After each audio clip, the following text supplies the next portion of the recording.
I want to talk about communion and the necessity of staying close to me through communion. Words are powerful, my people. Words coupled with faith are powerful. Even saying to that mountain, "Be removed into the sea," even saying that, in faith, accomplishes the end. And to say, "This is my body, which will be given up for you," to say that in obedience to my command, with conviction, is powerful. Do this in remembrance of me. It is written as I said it. If you do not eat my body and drink my blood, you have no life in you. The life is in the blood. So when you say, "This is my blood," in total faith, shall I not visit you with my life's blood and strengthen you? The life is in my blood, not the wine. And when you proclaim in faith that this is my blood, I visit you with the graces you believe you are receiving from me, because you obeyed. These are the days of the apostate church.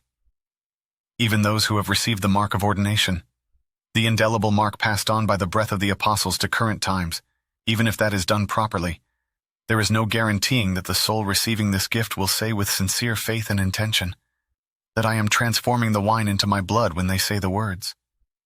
So, how do I deal with this apostasy and unbelief? I visit you with the graces you need. You intended to drink my blood and eat my body, and I honor your intention. In this way, my covenant with you, my church, is not made void by the worldly, unbelieving ministers of the altar. During the wedding party at Cana, the servants never thought for a moment that the water would become wine, but as a demonstration of my faithfulness, I transformed it into wine. Do you understand? This was a foreshadowing of the Eucharist, the body and blood transformed at the Last Supper.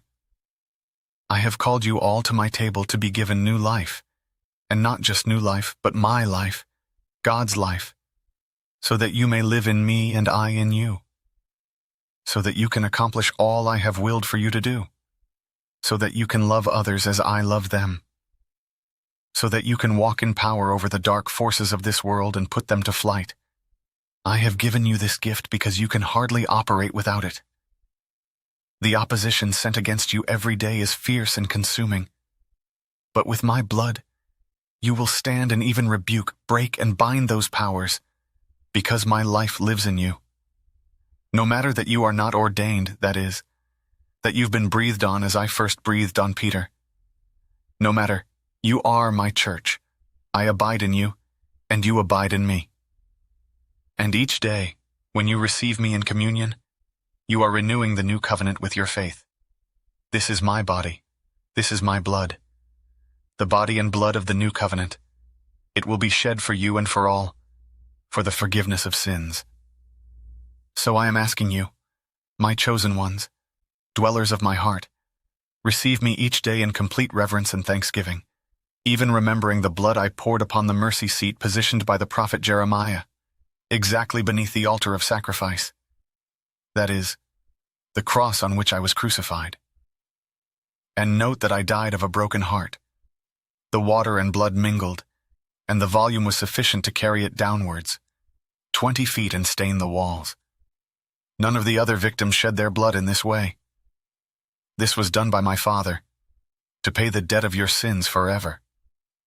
Therefore, when you remember me in this sacrament, which is a gift and tool given to the church to prepare her for heaven, remember the horrendous circumstances of my death, and how my Father wasted not one drop, but saw to it that it was sprinkled on the mercy seat, that all might be fulfilled in me when I said, "It is finished."